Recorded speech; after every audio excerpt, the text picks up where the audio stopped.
আমরা দেখতে পাচ্ছি অবজারভার তিনি এই মুহূর্তে এখানে উপস্থিত হয়েছেন। তাকে দেখতে পাচ্ছি যে ভোট গ্রহণ যে কেন্দ্র তার মধ্যে তিনি এখানে প্রবেশ করছেন এবং কেন্দ্রীয় বাহিনীর একটি বড় দল তিনি সঙ্গে নিয়ে এই মুহূর্তে তিনি এখানে এসে উপস্থিত হয়ে গিয়েছেন এবং একদম সিআরপিএফ এর একটি বড় প্রতিনিধি এবং মহিলাদের সঙ্গে তিনি কথা বলছেন। যে মহিলারা অভিযোগ করছিলেন যে তাদেরকে ভোট দিতে দেওয়া হচ্ছে না, ভয় দেখানো হচ্ছে, যে অভিযোগ তাদের কাছে অবধি তিনি পৌঁছে গিয়েছেন, তাদের সঙ্গে তিনি কথা বলছেন। তুমি ছবিটা দেখতেই পাচ্ছ, একদম জয় হিন্দ ভবনের সামনের যে অংশ সেই অংশের আবির একটু কি চলছে সেখানে, কি বলছেন পর্যবেক্ষক, শোনা যায়? হ্যাঁ, আপনারা কি বললেন? সকাল থেকে ভোট হলো, ভালোভাবে শান্তিভাবে ভোট হলো। এখন উনি এলো, উনি জয় শ্রীরাম বলছে। এবার আমাদের এখানে কতগুলো জয় বাংলা বলেছে, আমরা তো বলতেই পারি জয় বাংলা, ভালো লাগে বলতেই পারি। ওনারা তো গায়ে কেন জ্বালা লাগলো, কিসের জন্য জ্বালা লাগলো? অবজারভার কি বলছেন? অবজেকশন কিছু বলছে না, বলছে আমরা শান্তিভাবে ভোট দিই। ভোটের লাইনে আপনারা দাঁড়িয়েছিলেন, ভোট দিতে পারছেন তো? হ্যাঁ, অবশ্যই পারছিলাম। এই মুহূর্তে ঝামেলা হলে কোনো ঝামেলা শান্তিপূর্ণভাবে ভোট হচ্ছে, কোনো ঝগড়া ঝাঁটি হয় না এখানে। উনি এসেই ঝগড়াটা করলো। দেখুন অপোনেন্ট আপনারা জয় শ্রীরাম, আমরা জয় বাংলা বলতেই পারি, তাতে তো কোনো অধিকার নেই। স্লোগান উত্তেজনা, কেন স্লোগান দেওয়া হচ্ছে? আবারও তোমার সঙ্গে কানেক্ট করছে, কিন্তু সূত্রপাত কি থেকে একবার সেই সময়ের ছবি দেখাই আপনাদের। যখন শুভেন্দু অধিকারী এলেন জয় হিন্দ ভবনে, তখন জয় বাংলা স্লোগান যখন একদিক থেকে, তখন পাল্টা স্লোগানও ওঠে, পাল্টা জয় শ্রীরাম স্লোগানও ওঠে, আর তারপরে পরিস্থিতি উত্তপ্ত হয়ে ওঠে। দেখুন একবার।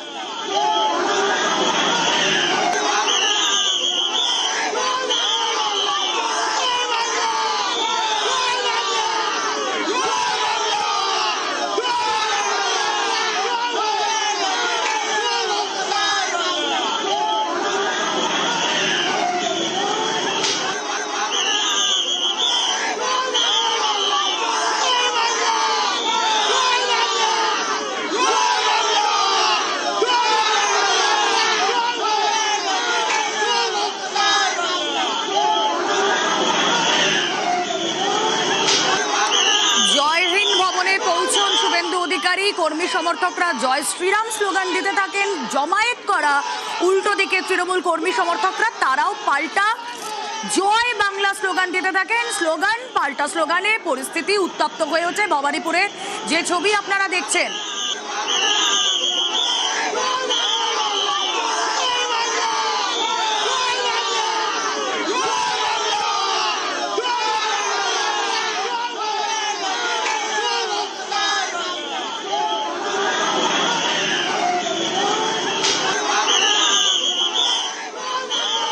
অভিযোগ উঠছে। আপনি ক্যামেরাটা ঘুরিয়ে দেন, তাতে আপনি পরিস্থিতি কি আছে দেখতে পারবেন। Absolutely normal. লোকেরা লাইনে, কেন্দ্রের মধ্যে এত সেন্ট্রাল ফোর্স কেন? এত সেন্ট্রাল ফোর্স, প্রচুর সেন্ট্রাল ফোর্স দেখছি আমরা, বা পুলিশকেও দেখছি। পুলিশ এই জন্য এসেছে, যেখানে কিছু প্রবলেম হয়েছিল সেটাকে আমরা রিজলভ করছি। Thank you. তুমি দেখলে যে ডিপি সিং তিনি নিজে এসছেন, বাহিনীকে সঙ্গে নিয়ে তিনি হাজির।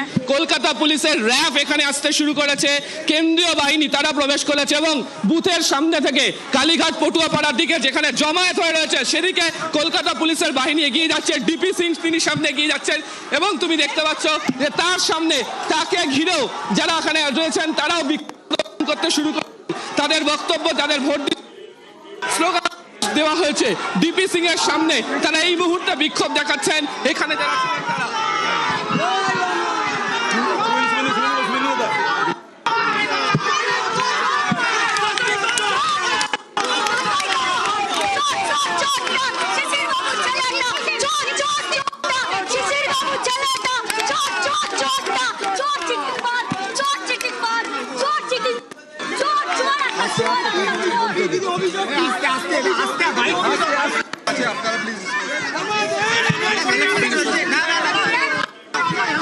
ডিপি সিং তিনি বলছেন কলকাতা পুলিশের যে বাহিনী, কলকাতা পুলিশের সেই বাহিনী তাকে তাদের সঙ্গে কার্যত পুলিশের এখানে কার্যত পুলিশ তাদেরকে সরিয়ে দিচ্ছে। তুমি দেখতে পাচ্ছ ডিপি সিং নিজে জমায়েতকে এখান থেকে সরাচ্ছেন, আরো পুলিশের যারা আধিকারিকরা রয়েছেন তারা আস্তে আস্তে সরিয়ে নিয়ে যাচ্ছেন এবং তাদের এবং তাদের বক্তব্যই হচ্ছে যে ভোট গ্রহণ কেন্দ্রের 100 মিটারের মধ্যে এখানে কোনো ধরনের উত্তেজনা রাখা যাবে না, কোনো ধরনের জমায়েত রাখতে পারা যাবে না, এবং যে কারণেই অন্যদিকে পুলিশকে ঘিরে জয় বাংলা স্লোগান তারা দিচ্ছেন, মুহুর্মুহু স্লোগান উঠছে। ফলে কেন্দ্রীয় বাহিনী এবং পুলিশ জমায়েতকে যেমন সরিয়ে নিয়ে যাচ্ছে কালীঘাট পটুয়া পাড়ার দিকে, ঠিক একই রকম ভাবে তারাও পাল্টা জয় বাংলা স্লোগান দিচ্ছেন পুলিশকে এবং কেন্দ্রীয় বাহিনীকে লক্ষ্য করে। আবির, এরই মধ্যে মহিলারা যে অভিযোগ করছিলেন ভোটাররা যে ভোট দিতে দিচ্ছে না, ধীর গতিতে ভোট হচ্ছে, সেই প্রসেসটা কি চালু হয়েছে? তা কি স্মুথ হয়েছে? অবজারভার এসেছিলেন এবং অবজারভার পুলিশকে জানিয়েছেন যে এখানে ভোট গ্রহণ পর্ব চালাতে হবে, কোনো ধরনের কোনো অসুবিধা হবে না, সেটা চালানো হবে। এবং তুমি দেখতে পাচ্ছ যে র্যাব আস্তে আস্তে তারা দৌড়তে ভিড় সরাচ্ছে।